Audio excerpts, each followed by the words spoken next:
첫 번째 발표부터 바로 시작을 하도록 하겠습니다. 네, 이나래 선생님, 네, 발표부터 준비해 주시기 바랍니다.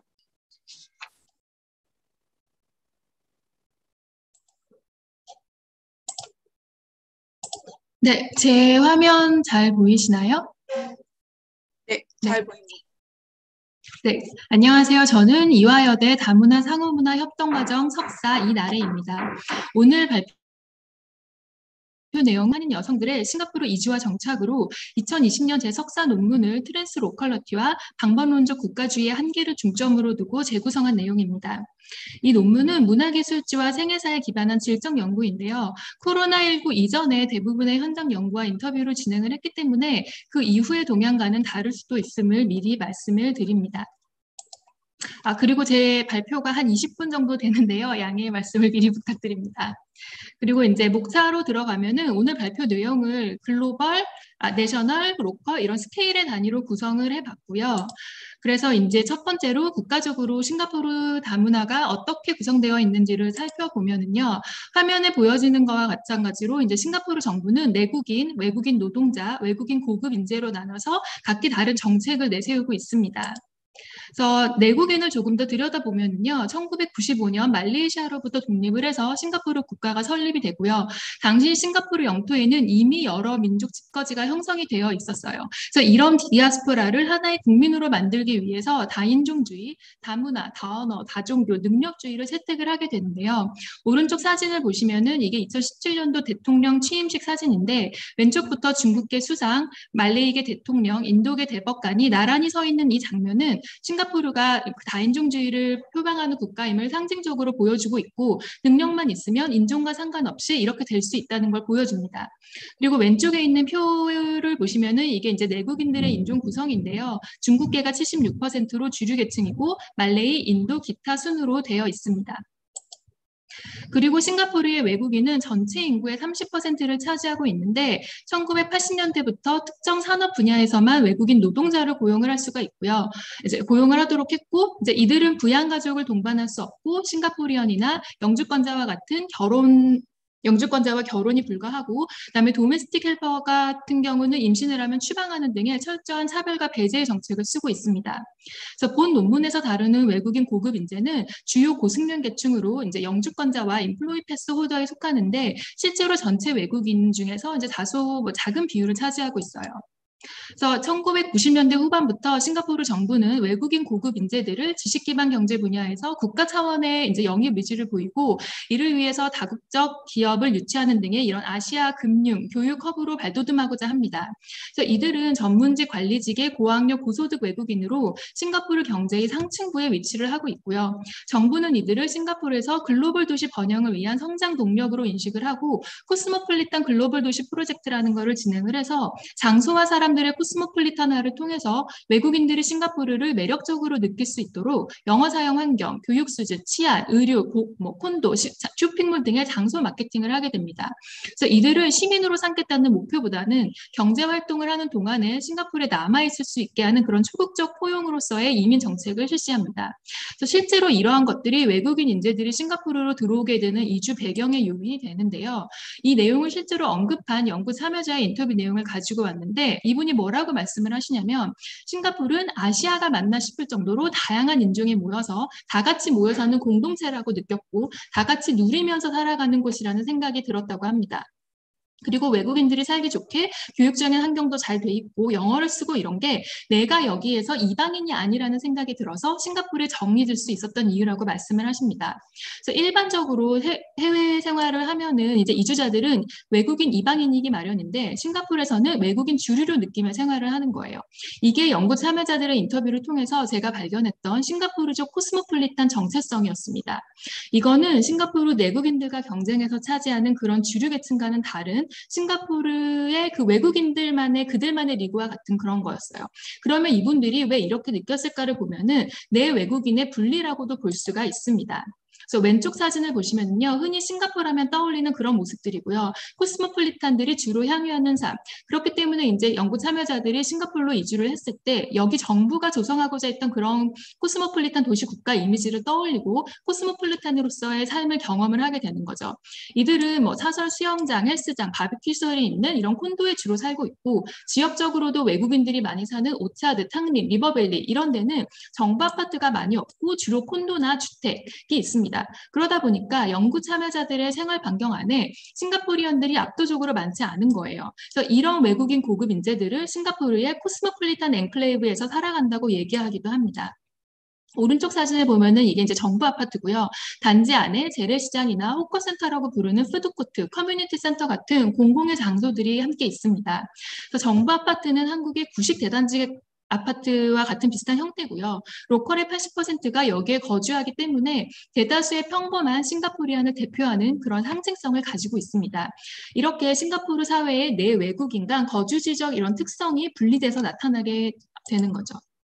그래서 다음으로 연구 참여자들의 소국가적 이주 배경으로 넘어가 보면은요, 이제 제 논문에 있는 연구 참여자들 중에 두 분의 이주 궤적과 동기를 가지고 왔는데요. 대부분이 이런 강한 글로벌 인동성을 보이고 있다는 겁니다. 그래서 이분들이 이제 다국적 기업이나 네트워크, 배우자로 인해서 싱가포르로 들어오게 되는데 공통적으로 아시아에서 영어를 쓰는 인터내셔널한 거주 환경을 원했다는 거예요. 그래서 결국 고학력 전문직 이주자들이 글로벌 흐름에 맞춰서 움직이다 보니까 국가적 차원에서 외국인 고급 인재들을 영입하고 다국적 기업을 유치하는 싱가포르로 들어오게 된 거고 싱가포르 정부는 그런 사람들을 싱가포르 사회의 구성원으로 잘 살아갈 수 있게 정책을 만들어냈기 때문에 이분들이 싱가포르를 선택할 수 있었던 겁니다. 다음으로 넘어가서 이제 본격적으로 이 연구 참여자들이 이주지 로컬에서 어떻게 살아가는가를 사적, 공적 영역으로 나눠서 살펴보도록 할 건데요. 사적 영역에서는 제가 싱가포리언과 국제 결혼한 예시들을 좀 가지고 와봤어요. 그래서 싱가포리언 배우자를 둔 연구 참여자들은 모두 중국계 싱가포리언과 결혼을 했고 배우자를 통해서 중국계 싱가포리언들이 그 외의 인종 민족과 섞이고 싶어하지 않는 경향이 있다는 걸 알게 됩니다. 그래서 예시를 보면은 시댁은 주로 영어로 얘기해요. 영어나 말레이, 페라나칸이에요. 페라나칸은 말레이시아 무역, 그 말라카라는 무역항에서 돈 많은 중국 상인과 로컬 말레이시아 여성들이 결혼해서 나온 후손으로 싱가포르도 이제 꽤 있어요. 그래서 페라나칸 하면은 돈 많은 중국 상인 출신이라는 그런 이미지가 아직도 강하게 남아 있습니다. 그래서 시댁은 이제 페라나칸이고 영어나 말레이를 하는데 남편의 가정은 그냥 차이니즈 싱가포리언이라고 보면 돼요. 여기가 다민족이라고 느끼기는 하는데 그게 어떤 공식적인 자리나 학교, 직장에서는 그렇지만 내가 개인적인 친분을 갖고 만나는 범주 안에는 다른 민족이 끼지 않는 것 같아요. 차이니즈 싱가포리언들은 다른 민족을 자기들끼리 있을 때 룩다운 하잖아요. 내가 신랑한테 너 말레이 피 있어 그러면 되게 싫어해요. 페라나칸과 말레이는 다른 부류라고 생각해요. 인종차별한다고 느껴요. 그래서 이 연구 참여자의 배우자는 페라나칸이고 말레이어를 하고 중국어는 전혀 못하지만 싱가포르의 주류 계층인 중국인임을 강조하는 그런 정체성의 정치를 보이면서 혼정성을 띠고 있습니다. 개인의 신체가 다층적 스케일 교차 지점이 되는 게 보이고요. 가장 사적인 신체 공간에서 인종과 민족의 문화 충돌이 일어나고 싱가포르 내에 인종 간의 권력 관계가 발생을 하면서 문화 번역의 장소가 되고 있습니다. 이제 그리고 또 다문화주의가 평화로운 공존을 강조하고 인정의 정치라고도 하는데 정부 지도의 거시적인 수준에서 화합과 공존을 이루는 듯이 보이지만 미시적인 수준에서는 다문화주의가 만들어내는 분리의 문제점을 보여주고 있습니다. 하지만 싱가포르에서는 이제 가시적으로 드러나는 문제점이 없다는 거예요. 그래서 근본적으로 집단과 집단 간의 경계는 있기 마련인데 사회적으로 문제를 일으키지 않는 선에서는 이런 평화로운 구별짓기가 어느 정도는 용인이 된다는 겁니다. 그래서 이제 싱가포르 중국계 가정 내에 세대 간에서도 이제 언어 문제로 인한 분리 현상이 있는데요. 중국에는 다양한 민족이 있잖아요. 이 연구 참여자 이제 배우자 쪽은 치우치우인데 가정 모임을 하면 젊은 세대는 영어, 부모님 세대는 만다린 중국어를 주로 쓰고 조부모님 세대는 방언으로 대화를 하기 때문에 가정 내에 공통의 언어가 없다는 거예요. 그래서 젊은 세대들은 학교에서 제2 외국어로 만다린 중국어를 공부하기 때문에 중국어 방언을 유창하게 구사하는 경우가 드물어서 세대 간의 대화가 어려워지는 거죠. 이렇게 싱가포르의 한 가족 내에서도 언어 차이에서 오는 민족 내의 분리 현상을 찾아볼 수가 있습니다. 그 다음 예시를 보면은요, 이거는 이제 선진국에서 온 고학력 며느리여도 엄마 나라의 말을 자녀에게 가르치려 하는 거를 불편해하거나 우선시하지 않는 가정이 있다는 거예요. 그래서 한국처럼 뭐 동아주의적인 성향으로 인한 문제랑은 다르지만 아무래도 중국계 싱가포리언으로 애들이 자라고 있기 때문에 최초의 교육이 시작되는 이런 유아원 단계부터 영어와 중국어를 필수로 하는 데다가 싱가포르 로컬 교육이 한국의 이런 강남 엄마들 못지않게 타이거맘, 헬리콥터맘이라는 수식어가 붙기 때문에 그런 미래의 어떤 교육 입장에서 중국어를 한국어보다 강조할 수밖에 없는 면이 존재를 한다는 거죠. 하지만 연구 참여자들에게는 이게 교육 차원의 문제를 넘어서 자신과 자녀가 갖는 그런 고유한 문화의 침범으로 여기게 됩니다. 사적 공적 영역의 교차지로 넘어가면은요, 이제 사센이 얘기했던 상층애로와 생존애로 두 이주 계층 간의 만남이 집이라는 사적인 공간에서 이제 집안에 가사 도우미가 들어옴으로써 공적인 영역이 되는 것을 말하는 거예요. 그래서 신자유주의의 세계화가 초래한 부의 양극화로 국제 노동시장에서 여성 내에도 위기가 생긴 겁니다. 중상층 여성들이 경제활동을 시작하면서 가사 도우미가 가정 내 서포티브 롤을 담당하고 워킹맘과는 공생의 관계에 있게 되는 거죠. 그래서 기존의 남성, 여성의 이분법적 젠더 관점이 워킹맘과 급여를 본국으로 송금하는 헬퍼, 한 집안의 두 명의 생산자 역할을 하는 이주 여성이 존재함으로써 완전히 무너져 버리고요. 그 이주 여성들 간의 고용주와 피고용인으로서의 위계가 생기게 됩니다. 그래서 공적 영역으로 넘어가면은요, 직장 내에서도 비슷한 인종 민족 간의 클러스터를 형성하지 못하면 소외가 된다는 거예요.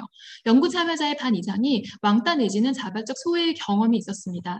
그래서 이 연구 참여자는 싱가포르 로컬 회사에서 외국인 이방인으로 따돌림을 당하다가 미국계 IT 회사로 이직을 하면서 소속팀의 대부분이 외국인인 환경에서 외국인 주류가 되는 상황으로 전환이 돼요.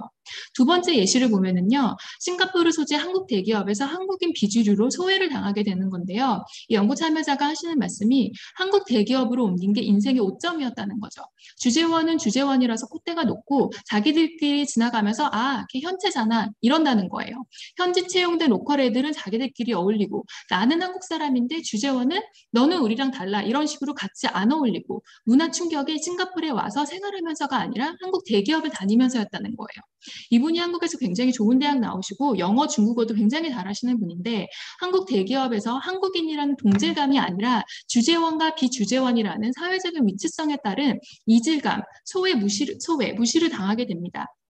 결국 세계적인 독일계 다국적 회사로 이직을 함으로써 한국인 비주류에서 외국인 주류, 이제 민족 국가적이기보다는 싱가포르 코스모폴리탄으로서 자신의 위치를 변화시켜서 외국인 주류가 되기를 선택하면서 상황을 타개해 나가고 있습니다.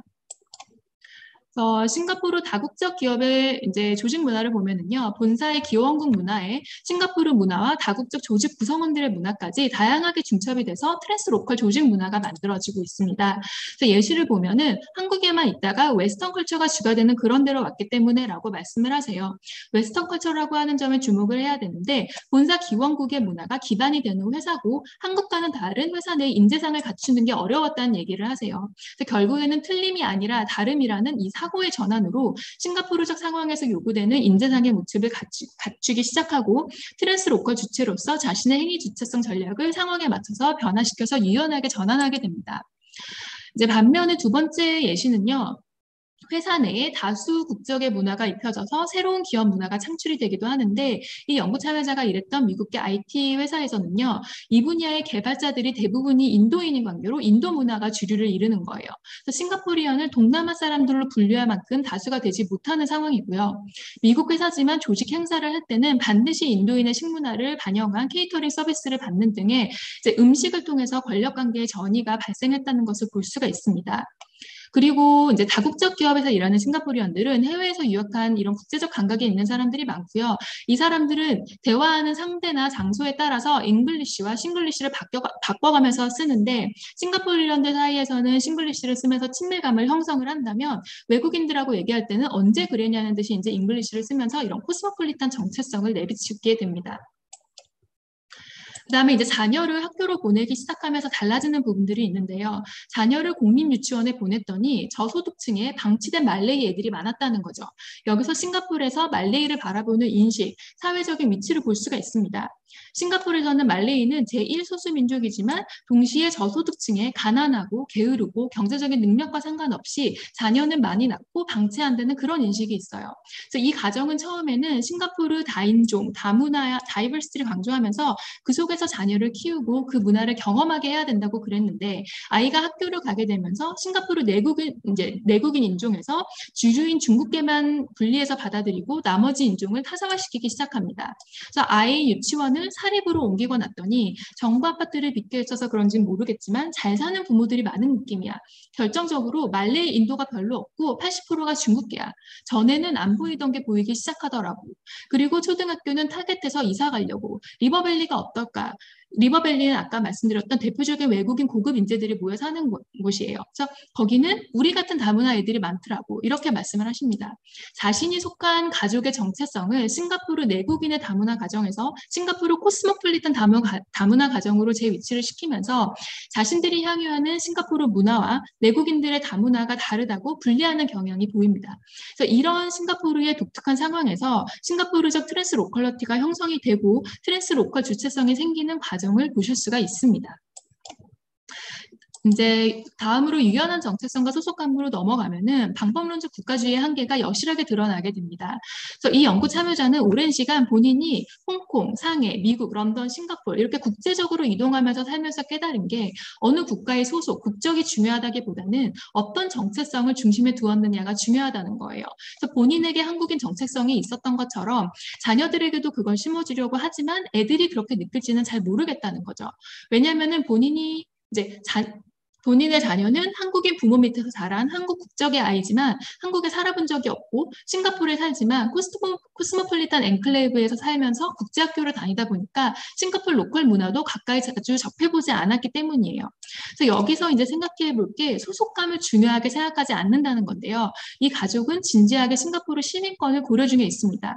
이들에게 국가적인 소속이라는 거는 어느 국가의 국적을 갖는 게 더 유리한가라는 거예요. 물론 국적 포기가 쉽다는 얘기는 아니고요. 그만큼 선택적인 위치에 있다는 거죠. 굳이 한국인이 아니어도 되는 사람들이라는 얘기입니다.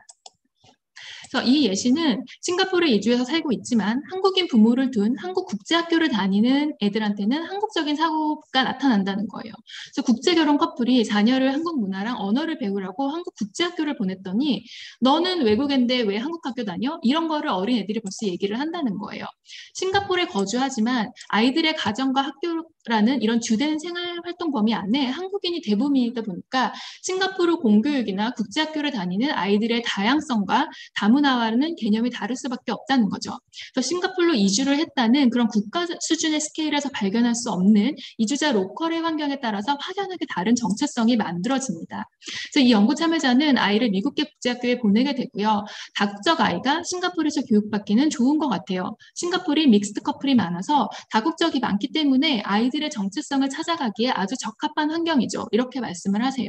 그래서 아래 예시를 보면은 뭐라고 하냐면 우리 같은 국제적으로 이동하면서 사는 부류가 있고 우리는 국제 결혼을 한 새로운 부류고 나는 이제 어디에 속해지려고 하지 않는다고 말씀을 하세요. 이분의 자녀는 굉장히 예쁜 인도애처럼 생겼는데 한국 국적을 갖고 있어요. 그래서 인도인 아빠를 따라가면 여러 국가에서 이제 비자 문제가 생기고 싱가포르는 속인주의이기 때문에 싱가포르 국적을 줄 수 없었다고 얘기를 하세요. 그래서 이렇게 세계화와 글로벌 이동성으로 인해서 국적, 인종, 민족, 문화가 일치한다고 보는 그런 한국인들의 민족국가적 사고가 완전히 깨져버리는 모습을 보실 수가 있습니다. 그리고 글로벌 사회라고 하지만 결국에는 국민국가 시스템으로부터 자유로울 수가 없기 때문에 여전히 어느 국가의 귀속이 될 수밖에 없어요. 근데 이주를 하게 되면서 그게 시민권으로 연결이 되는 것과는 별개로 앞으로 나와 내 가족이 함께 살아갈 그 이주국의 로컬 환경이 중요하다는 거죠.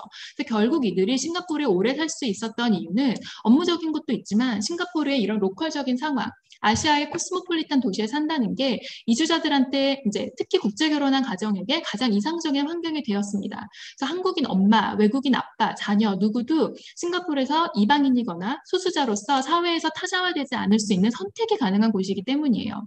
그래서 연구에서 이제 연구 참여자들의 삶을 통해서 제가 발견한 게 그들에게 뿌리는 여전히 중요하다는 거예요. 단지 그 뿌리가 이주를 통해서 더 이상 민족국가적인 것이 아니고 이주자가 갖고 있는 그 고유의 특성과 이주국 사회의 상황에 따라서 유연한 정체성으로의 확장이 일어난다는 거죠. 그래서 결론으로 들어가면은요, 이제 이들이 왜 아직 싱가포르를 떠나지 않는가에 대한 얘기예요. 그 연구 참여자들은 뉴욕, 런던, 홍콩, 도쿄 같은 이런 다른 글로벌 도시들을 경험한 후에 싱가포르로 와서 장기 이주를 하고 있습니다. 단순히 경제적, 실리적 이유로 이들이 싱가포르에서 장기 거주하면서 영주권이나 시민권을 획득하려고 한다고 보기는 어렵다는 거죠. 만약에 인종적 차별이나 외국인 배척으로 사회적 고립이 일어났는데 해결이 안 됐다거나 자녀 성장에 적합한 곳이 아니었다면 이들은 벌써 그들의 경제적, 사회적 지위, 이동성을 앞세워서 다른 나라, 다른 도시로 이동을 했을 거라는 거예요. 근데 이들이 싱가포르에 오래 살 수 있었던 거는 싱가포르 정부는 외국인 고급 인재 이주자들을 영입할 때 분명한 목표가 있었고요. 그래서 이들이 싱가포르에 장기 거주할 수 있는 그런 도시 환경을 전략적으로 조성을 해줬고요. 그래서 연구 참여자들이 싱가포르에서 자신의 고유한 사회적, 경제적 지위를 유지하면서 라이프 스타일에 따른 이런 거주 환경의 선택이 가능하고 다인족, 다민족의 다양성을 인정받으면서 살 수 있는 환경에 있었던 거죠. 그래서 싱가포르 정부는 그 사회를 구성하는 구성원들의 특성을 명확하게 파악을 해서 그 특성에 따라서 내국인, 외국인 노동자, 외국인 고급 인재들을 정확히 조준해서 정책을 내세워서 평화로 그러나 분리된 공존이라는 성공적인 다문화 사회를 형성할 수 있었다고 봅니다. 그래서 이 연구 참여자들이 이제 싱가포르의 거주 기간이 10년인데 이 사람들에게 싱가포르는 아시아라는 정서적 안정감, 한국 같은 유교 문화권, 외무적으로 비슷한 가시성, 영어를 쓰는 환경, 글로벌 도시에서 외국인이 주류가 될 수 있는 환경, 연구 참여자들이 말하는 우리 같은 사람들이 모여서 살면서 혼종적이고 유연한 정체성들이 뿌리내리고 살기에 가장 적합한 장소로서 네이션 언바운드인 싱가포르가 이들에게 최선의 선택이었다는 거죠. 그래서 결론적으로 보면은 이제 본 연구에서는 이주자 개인의 경험을 단지 소개하는 수준에서 그치는 게 아니라 그런 경험이 엮여져 있는 국가적 정책과 로컬의 생활 문화가 어떻게 연결돼서 작동되는지를 살펴봄으로써 이에 근거해서 이런 적실성 높은 관련 정책들을 만들어내 가야 한다는 점을 강조했습니다. 이상으로 발표를 마치도록 하겠습니다. 감사합니다. 네, 자, 이나래 선생님, 네, 발표 잘 들었습니다. 네, 혹시 플로어에 계시는 분들 중에서 네, 질문 있으신 분 있으면, 네, 저희 시간이 좀 많지는 않지만, 네, 한 분 정도 지금 받도록 하겠습니다. 네.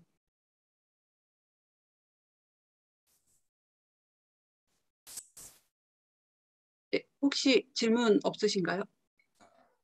질문 하나 할까요? 네, 네, 네. 한태성 교수님, 네. 네. 저기 뭐 지금 주제와 직접적인 관계가 있는지는 모르겠습니다만은 거기 기업들 중에서 한국 기업이나 뭐 다국적 기업이나 마찬가지겠습니다만은 한국의 주재원이 싱가포르에 와서 근무하는 거하고 현지의 한국 사람이 기업에 취업하는 경우에 그 한국 기업의 경우에는 이제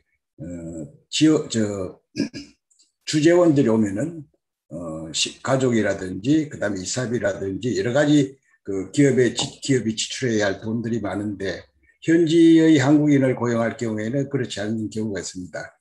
네, 그래서 싱가포르의 경우에는 어떤지 한번 여쭤보고 싶습니다. 네, 싱가포르의 경우에도 이제 뭐 굉장히 고위급으로 가면은 그런 부분들을 지원해주는 경우가 있는데 사실은 최근에 들어서는 점점 이제 그 회사에서 지원해주는 부분을 많이 끊어내고 있어요. 그래서 이제 그 급여 자체가 한국보다는 싱가포르이 한 30% 정도 높기 때문에 이제 그런 부분들을 주거나 그 외의 환경으로 이제 그 외의 비용으로 쓰는 경우가 많고요. 그래서 이제 이 외국인 고급 인재들이 싱가포르에 와서 이제 외국 회사에 다닐 때 급여가 굉장히 중요한 게 어느 정도 레벨이 되지 않으면 싱가포르가 물가가 이제 뭐 전 세계에서 가장 비싼 나라 중에 하나고 주거 비용도 비싸고 국제학교도 굉장히 비싸고 의료도 비싸기 때문에 그런 거를 다 커버할 정도가 되지 않으면 이제 싱가포르로 오기가 어려운 거죠. 가족들을 데리고 오기가 어려운 거죠.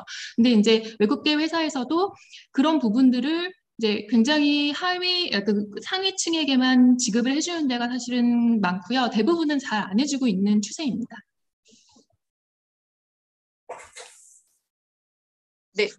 자, 답변 되셨으면, 네. 그럼 바로 두 번째 발표